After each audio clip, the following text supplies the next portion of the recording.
Oui, c'est un fait. Le Seigneur avait une absolue consécration à la volonté de son Père.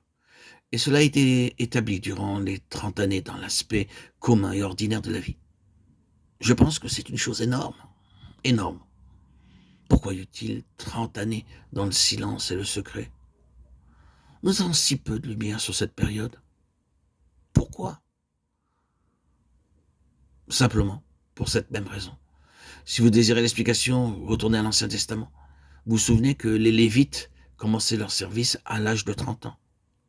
Luc nous dit au sujet de Jésus, commençant son ministère, Jésus avait environ 30 ans lorsqu'il commença. Luc 3, 23. Le Seigneur Jésus était en type un Lévite, quoiqu'il vînt de la tribu de Juda, comparé Hébreux 7, 13, 14. Mais l'entrée officielle d'un Lévite dans son ministère à l'âge de 30 ans n'était jamais bon gré mal gré.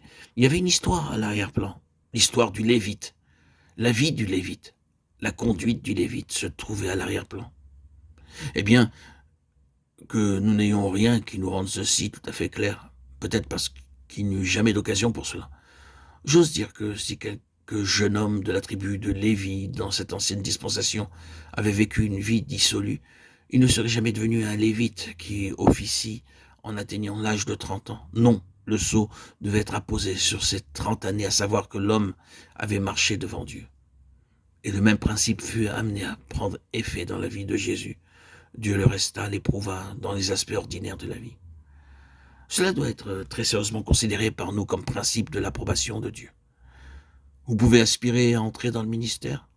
Dieu peut aspirer à ce que vous soyez apte à être introduit dans le ministère, dans tous les aspects ordinaires de la vie. Vous êtes en train de passer le test, vous êtes en train d'être éprouvé. L'œil de Dieu est sur vous. Souvenez-vous qu'à l'âge de 30 ans, quand Jésus vint au Jourdain, les cieux s'ouvrirent et une voix prononça en toi, j'ai mis toute mon affection. Marc 1, 11. Je pense que cela couvrit les 30 années. Cela parlait de la grâce de Dieu en 30 ans de vie ordinaire. Il lui rendait possible de commencer son ministère. Peut-être n'avons-nous pas tellement raison de parler de vie ordinaire en considérant comment le diable essaya de l'atteindre dès le début. Matthieu 2, 13, 18. Mais quel que soit ce que représentaient les 30 années, il n'y a aucun doute que les 3 ans et demi du ministère public ont ratifié à travers des feux intenses le fait qu'il était sans aucune réserve consacré à la volonté de son Père.